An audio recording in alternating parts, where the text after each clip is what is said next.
You should not have come here. This ends now. 31 imperial soldiers and officers died in an abbey in the Northern Empire between 1217 and 1221 from mysterious illness. Not in battle, not in siege, not on the road, in the abbey, in their quarters, in the infirmary, in their beds, in the courtyard, in the stable. Camp fever, the report said, plague, unclean air, bad water, common when soldiers garrison in holy ground. No one connected the deaths. The deaths were spread over 3 years, 1 in March, 2 in April, 1 in May. They happened in different quarters, different rooms, different wings. 1 died in the infirmary, 1 died in the courtyard, 1 died in his bed, 1 died in the stable, 1 died at dawn, 1 died at dusk. No one looked for a pattern, no one suspected the laundress. She was the nun who washed the linens. She was the nun who folded the tunics. She was no one. Her prayer book revealed the truth. Welcome to forgotten vengeance. If this is your first time here, you're in the right place. Make sure you tap subscribe and turn on notifications so you never miss our daily stories. Please tell us in the comments section which country or city are you watching from and what time it is over there. If you haven't joined our community yet, now is the time. We unravel powerful stories that were hidden for centuries, stories the world was never meant to remember. Now sit back, just relax, and let's begin our story for today. This is the story of Sister Agnes. 38 years old, a laundress in an imperial abbey, the woman they never saw, the woman who was furniture, the woman who made 31 of them pay. If you're still with us, pay attention here. This is the part where invisible people become visible, where the laundress becomes the avenger, where soap and herbs and linens become weapons. Act I, the Abbey. 1216. The Northern Empire. War. The emperor had marched against the rebellious counts. The roads were unsafe. Villages had been burned. Fields had been salted. The dead lay in the ditches. The Abbey of St. Ursula stood at a crossroads. It had been there for 2 centuries. Pilgrims had stopped there. Merchants had rested there. The sisters had prayed there. They had fed the poor. They had healed the sick. They had washed the linens. They had tended the herb garden. Stone walls, a cloister, a refectory, a laundry with stone tubs and wooden buckets. An herb garden where the sisters grew lavender and rosemary and other plants. Plants for washing, plants for healing, plants that could kill. The emperor's soldiers needed a garrison, a place to rest, a place to store supplies, a place to wash their clothes after raids. They took the abbey. They did not ask. The abbess protested. She said the abbey was holy ground. She said the emperor had no right to take it. She said the sisters would not serve soldiers. She said God would punish them. Von Hecht had laughed. He had shown her a sealed document, the emperor's seal. The abbey was requisitioned. The sisters would serve. The sisters would cook. The sisters would wash, or they would be turned out. They moved in. They filled the dormitories. They filled the guest house. They filled the stables. They needed someone to wash their clothes, their tunics, their underclothes, their blood-stained linens after raids. They needed a woman. They needed someone who would not be looked at, someone who would not be remembered, someone who would wash and fold and disappear, to be invisible, to be nothing, to be no one. Sister Agnes was 38 years old. She had entered the abbey at 16. She had taken vows at 18. She had worked in the laundry for 20 years. She knew every plant in the herb garden. She knew how to make linens white. She knew how to remove blood from cloth. She knew which herbs could kill. She had a novice. Her name was Elsa. She was 17. Agnes had raised her in the abbey since she was 7. Elsa had been left at the gate, no family, no name. Agnes had taught her to read. Agnes had taught her to pray. Agnes had taught her to wash. Elsa had a soft voice. Elsa had laughed in the laundry. Elsa had picked lavender from the garden and put it in Agnes's hair. Elsa called her sister. Agnes called her daughter in her heart. The soldiers came in the autumn of 1216, 200 of them. They took the guest house, they took the stables, they took the courtyard. Their commander was a man named von Hecht. He was tall. He had a scar across his face. He had ridden through the gate and declared the abbey garrisoned in the emperor's name. The abbess had protested. He had laughed. The soldiers had stayed. For 6 months the abbey endured. The sisters cooked for the soldiers. The sisters washed their clothes. Agnes washed their tunics. She washed their underclothes. She washed the blood from their linens after they returned from raids. She washed the blood of villagers they had killed. She washed the blood of farmers they had executed. She washed the blood of women they had taken. She did not ask what had happened. She was the laundress. She was not supposed to ask. She did not speak to them. She kept her head down. She was the laundress. She was invisible. Elsa helped her. Elsa carried the baskets. Elsa hung the linens to dry. The soldiers did not look at them. They looked through them. They were nuns. They were women. They were nothing. A typical day went like this. Agnes rose at dawn. She said her prayers. She went to the laundry. She lit the fire under the tubs. She filled the buckets from the well. She added soap. She added lavender. She washed the soldiers' tunics. She washed their underclothes. She wrung them. She hung them to dry. Elsa helped her. Elsa carried the baskets. The soldiers walked past. They did not look at them. They were nuns. They were women. They were nothing. At noon, Agnes ate in the refectory. At dusk, she prayed in the chapel. At night, she slept in her cell. She did not speak to the soldiers. She did not look at them. She was the laundress. She was invisible. Until the night of March 14, 1217. The soldiers had returned from a raid. They had taken a village. They had burned it. They had brought back plunder. They had brought back blood on their clothes. They had brought back something else. Agnes did not know what had happened, not at first. She heard screaming. She heard Elsa. She ran through the cloister. She ran past the laundry. She ran past the herb garden. She ran to the dormitory where the novices slept. She heard Elsa scream again. She heard the soldiers laugh. She heard a voice she knew. Elsa. She ran faster. She had raised Elsa since she was 7. She had taught her to read. She had taught her to pray. She had taught her to wash. She had watched her grow. She had watched her pick lavender from the garden. She had watched her put lavender in Agnes's hair. She had watched her laugh in the laundry. She had watched her grow from a child to a woman. She ran. The door was open. 4 soldiers were inside. Elsa was on the floor. Her habit was torn. There was blood. There was more. Agnes did not want to see. She saw anyway. She ran at them. She screamed. A soldier pushed her down. Another laughed.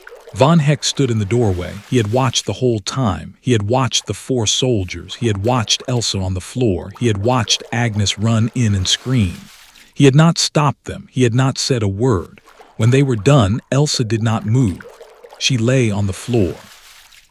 Her habit was torn. Her hair was matted with blood. Her eyes were open. She was looking at nothing. She was dead.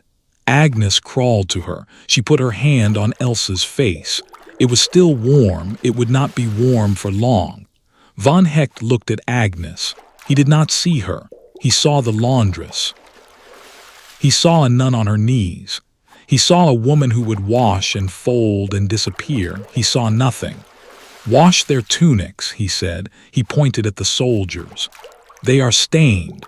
Wash them, and the girl, clean her up. Bury her before dawn. No one speaks of this. Do you understand?" Agnes said nothing. She looked at Elsa. She looked at the blood on the floor. She looked at Von Hecht's face. She memorized it. She memorized the faces of the 4 soldiers. She would remember. She would remember every face. She would remember every name. She would make them pay. She washed the tunics. The water turned red. Elsa's blood was in the water. She wrung the cloth. She dipped it again. She washed.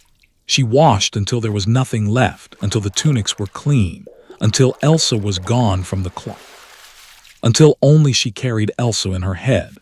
Her hands were steady. Her face was empty. Inside she was screaming, inside she was burning. She did not let it show. She was the laundress, she was invisible. She wrapped Elsa in a clean sheet. She had washed it that morning. She had hung it to dry. She had not known who would wear it next. She carried her to the graveyard. She dug the grave herself. She buried her. She said the prayers. She did not cry where anyone could see. Then she went to the herb garden. She stood among the plants. Lavender, rosemary, foxglove, monkshood, plants for washing, plants for healing, plants that could kill. She had learned them from the old abbess. The abbess had taught her which plants cleaned and which plants cured. The abbess had not taught her which plants killed. She had learned that herself. She had learned it from the sister who had died from the poultice. She had learned it from the cat. She had learned it from the mice. She would use it. She stood there for a long time. She did not cry. She did not scream. She stood.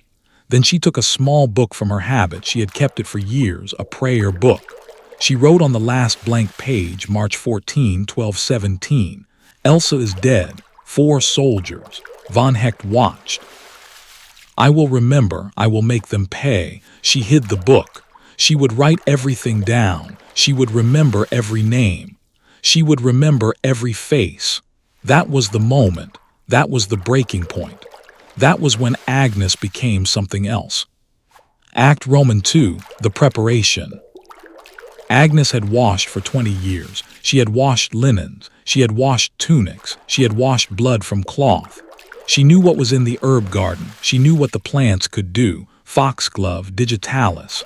The leaves could strengthen a weak heart, or they could stop a strong one, ground into a paste, mixed with the wash water, absorbed through the skin when a man wore the treated cloth. It took time. It took repeated exposure, but it worked. She had seen a sister die once. A sister who had used foxglove leaves by mistake in a poultice. She had touched the paste. She had touched her lips. She had died within a day. The abbess had said it was God's will. Agnes had known better. Monkshood, aconite, wolfsbane, more deadly than foxglove. Faster. A smaller amount on the skin could kill. Mixed in the rinse water, rubbed into the seams of a tunic, into the collar, into the cuffs where the skin was thin. A man would wear it. He would sweat. The poison would enter through his skin. He would grow weak. He would vomit. His heart would fail. They would say camp fever. They would say plague. They would say unclean air. They would not say poison. They would not look at the laundress. She began to experiment. The abbey had a cat. The cat was old. The cat slept in the laundry. Agnes had loved the cat. She had fed it scraps. She had not thought about the cat, not until now. She took a small amount of monkshood. She crushed the leaves. She mixed them with water. She soaked a strip of linen in the mixture. She wrapped it around the cat's leg. The cat did not like it. She held it. She waited. Within an hour, the cat was trembling. Within 2 hours, the cat was dead. She buried the cat in the herb garden. She said a prayer. She wrote in her prayer book, monkshood, 2 hours, through skin, looks like fever. She felt nothing. She had felt nothing since Elsa died. She had buried her grief with Elsa in the graveyard. She had buried her love with Elsa in the ground. She had buried her tears where no one could see. There was only the list. There was only the work. She tested foxglove. The abbey had foxglove in the herb garden. The old abbess had used it for heart ailments. A small amount could strengthen. A larger amount could kill. A smaller amount in the wash. A longer exposure. She soaked a mouse's nest in foxglove water. The mice died slowly, over days. She wrote, foxglove, slower, builds in body, looks like prolonged illness. She learned the doses, she learned the timing, she learned how much to add to the wash water. Too much and the cloth would smell, too much and they would notice, too little and they would survive. She learned to add it to the rinse, to the final rinse. So the poison stayed in the fibers, so it touched the skin when they wore the cloth. She learned to treat the collar, where the neck touched the cloth, where the skin was thin, where the poison would enter fastest. She learned to treat the cuffs, where the wrists touched the cloth, where the veins ran close to the surface. The underarms, where the sweat would carry the poison in. She learned. She practiced. She waited. Once a soldier came to the laundry early. Agnes was at the tub, her hand was in the water. She was adding the paste to a tunic. She heard his footsteps. She did not startle. She did not run. She picked up the soap. She scrubbed the cloth. She said nothing. The soldier saw the laundress washing a tunic. He did not see the paste. He did not see her hand. He said, "My tunic, is it ready?" She said, "Tomorrow." He left. She did not add the paste that day. She added it the next day when the tunic was in the basket. He died 4 days later. They said camp fever. No one connected it to the laundress. No one ever did. She learned the soldiers' routines. She learned who had which tunic. She learned who got new linens when. She learned which soldiers left their tunics in the basket on which days. She learned the laundry schedule. Mondays for the officers, Tuesdays for the guards, Wednesdays for the foot soldiers, Fridays for Von Hecht. She learned which officers had fine linens and which had rough wool. She learned who bathed and who did not. She learned who wore their clothes tight against the skin. She learned the commander's habits. Von Hecht had fine linens. He had them changed twice a week. He had a special undershirt, silk. He wore it beneath his armor. He trusted the abbey to wash it. He trusted the laundress. He did not see her, he never would. She chose her first target. She had written the names in her prayer book. Bauer, Kohler, Richter, Skalls, 4 faces, 4 men who had killed Elsa, 4 men who would die, one of the 4, the one who had laughed. His name was Bauer. He had a heavy tunic. He wore it every day. He left it for washing once a week. On Fridays, she waited for Friday. She did not sleep. She did not eat much. She washed. She folded. She waited. She thought, Elsa, this is for you. Act Roman 3, the campaign. On Friday, March 21, 1217, Agnes took Bauer's tunic.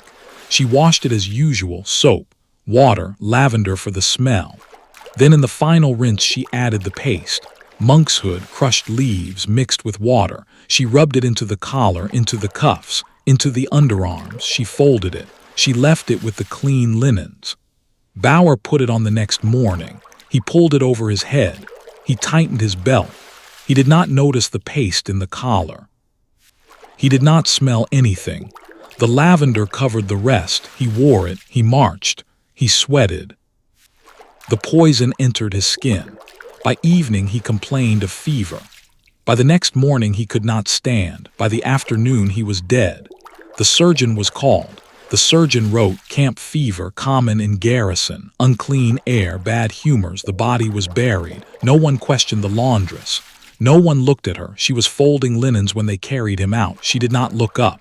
That night she wrote in her prayer book, Bauer, March 22, 1217, tunic, monkshood, 1. She knelt at Elsa's grave. She said, 1, there will be more. After Bauer died, there was talk in the garrison. Officers said the air was bad. They said the abbey was damp. They said soldiers often fell ill in holy ground. The surgeon was questioned once. He said it was camp fever. He said it was common. He said there was nothing to do. No one ordered an investigation of the laundry. No one questioned the laundress. No one looked at her. She was in the laundry when they discussed it. She was folding tunics. She heard them say, bad air, plague, nothing we can do. She said nothing. She folded the tunics. She was furniture. She continued. Him she would make suffer. Him she would take months. She had a list. She had written every name in her prayer book. Every soldier who had laughed when they marched past Elsa's grave. Every officer who had looked the other way. Every man who had eaten the abbey's bread and slept under the abbey's roof and done nothing. She would work through the list first. She had written Bauer and Kohler and Richter and Skalls. She had written Metz and Hahn and Wolf. She had written the surgeon and the quartermaster. She had written every face she had seen in the courtyard that night. She would learn. She would refine. She would save Von Hecht for last. What they did not know was that the laundress had a list. What they did not know was that she was working through it. What they did not know was that every camp fever had a name. What they did not know was that she had washed Elsa's blood from their tunics. What they did not know was that the herb garden was her arsenal. What they did not know was that the woman with the basket was the deadliest person in the abbey. She continued to wash. She continued to fold. She continued to kill. Between April 1217 and December 1220, she worked through the list. Kohler, Richter, Scals, the four who had killed Elsa. Metz and Hahn who had laughed. Wolf who had commanded the raid. The surgeon who had written camp fever without looking. The quartermaster, Kruger, Weiss, Keller, Braun, Steiner, and 16 more. Each name in her prayer book got a date. Each date got a method. Monkshood in the collar, foxglove in the cuffs. Each death looked like camp fever. Each body was buried without investigation. But it was not always easy. Once an officer's wife visited the garrison. She complained her husband's tunic smelled strange. Agnes had added too much paste. The wife insisted on watching the next wash. Agnes did not add poison that day. She smiled. She scrubbed. She used extra lavender. The wife left satisfied. Agnes waited 2 weeks before treating that officer's linens again. Once a young novice saw Agnes in the herb garden at night, saw her crushing monkshood leaves. Agnes froze. The novice said, "Sister, are you making medicine?" Agnes said, "For the rats in the laundry." The novice nodded and left. Agnes did not sleep that night. Once one soldier survived, a man named Graf. She had treated his tunic. He should have died in 3 days. He grew ill but recovered. Agnes watched him walk in the courtyard a week later. Her first failure in 18 kills. She did not try again with Graf. He was too careful now, too aware. She moved to the next name. By winter 1220, 30 soldiers were dead. Each name in her prayer book had a date. Each date had a method. Camp fever, they said. Plague, they said. Unclean air, bad water. She was always washing when it happened. She was always invisible. Camp fever, they said. Plague, they said. Common when soldiers garrison in holy ground. God's judgment, some said. No one looked at the laundress. No one saw the pattern. 30 soldiers dead. One remained, Commander Von Hecht, the man who had watched. The man who had ordered her to wash their tunics. The man who had ordered her to clean Elsa up. The man who had said no one speaks of this. The man who had stood in the doorway. The man who had done nothing. Him she would not kill quickly. Him she would make suffer. Him she would take 6 months. Von Hecht had fine linens. He had them changed twice a week. He had a silk undershirt. He wore it beneath his armor. He trusted the abbey to wash it. He trusted the laundress. He did not see her. He never would. She began in the spring of 1220.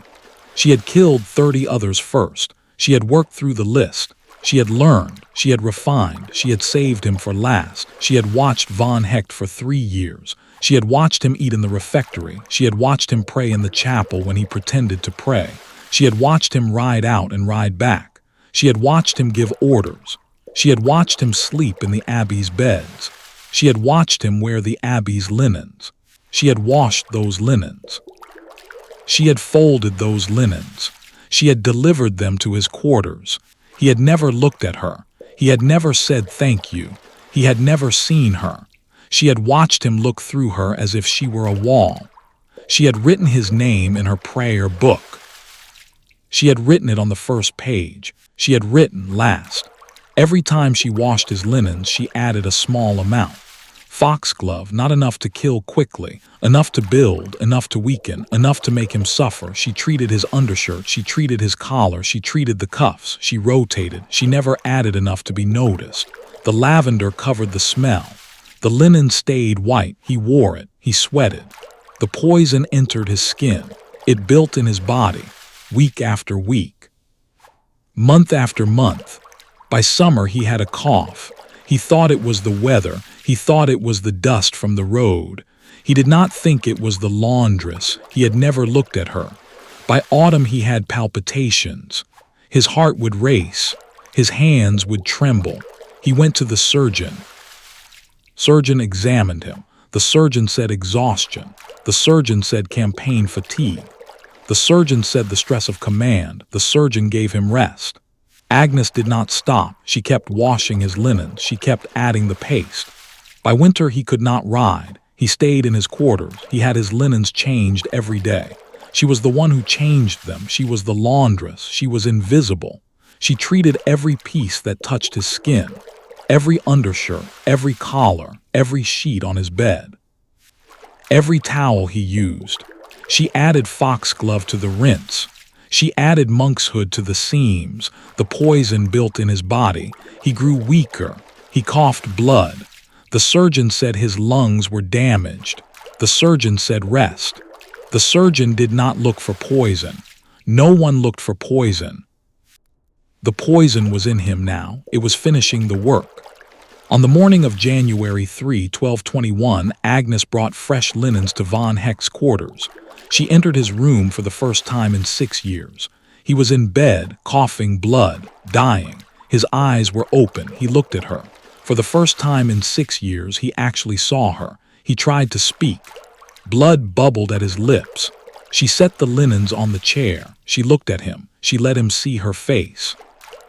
She said, "Do you remember Elsa?" His eyes widened. Recognition, horror, understanding. She said, "I washed their tunics. I washed your linens for 3 years every week. You never looked at me. That was your mistake." She picked up his silk undershirt from the floor. She said, "This killed you. The collar, the cuffs.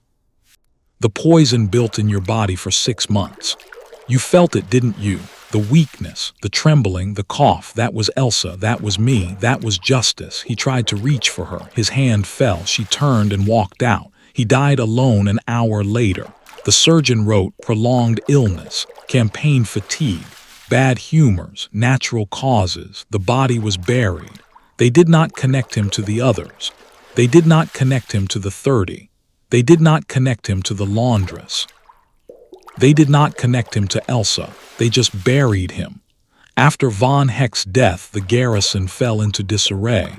A new commander arrived in spring 1221. He found 31 graves and no explanation. He ordered an investigation. The surgeon said, "Camp fever." The new commander accepted this. Agnes washed von Heck's quarters one last time. She folded his linens. She emptied the basket. She did not look at the empty bed. She did not look at the silk undershirt she had poisoned for 6 months. She had washed it every week. She had added foxglove to the rinse. She had added monkshood to the seams. She had watched him wear it. She had watched him sweat. She had watched the poison enter his skin. She had watched him die. She had killed 31. She had killed the man who had killed Elsa. She had made them all pay, and no one had ever seen her. Act Roman 4, the legacy. In 1222, the war ended. The emperor made peace with the rebellious counts. The roads were safe again. The villages began to rebuild. The soldiers were ordered to withdraw. The soldiers left the abbey. Agnes watched them leave. She had killed their previous commander. They never knew. They packed their tents. They gathered their horses. They filled their wagons. They marched away. They did not look back. They did not say goodbye to the sisters. They did not look at the laundress. She was in the laundry when they left. She was folding linen. She heard the horses. She heard the wagon. She heard the gate close. She stood in the laundry. She stood among the empty baskets. She stood among the empty tubs. For the first time in 6 years, there were no soldiers' tunics to wash. For the first time in 6 years, there was no blood on the linens. For the first time in 6 years, the abbey was quiet. They left the graves. They left the laundress. Agnes stayed. She had been in the abbey for 24 years. She had been the laundress for 24 years. She had entered the abbey at 16. She had taken vows at 18. She had worked in the laundry for 20 years before the soldiers came. She had killed 31 men. She had killed them with their tunics. She had killed them with their underclothes. She had killed them with foxglove and monkshood in the rinse water. She had killed von Hecht last. She had made him suffer for 6 months. She had never been suspected. She had never been questioned. She had never been seen. She had washed and folded and disappeared. She had been furniture. She had been death. She lived another 18 years. She washed the abbey's linens. She washed the sisters' habits. She never spoke of Elsa. She never spoke of the 31. The abbess asked once what had happened to the novice.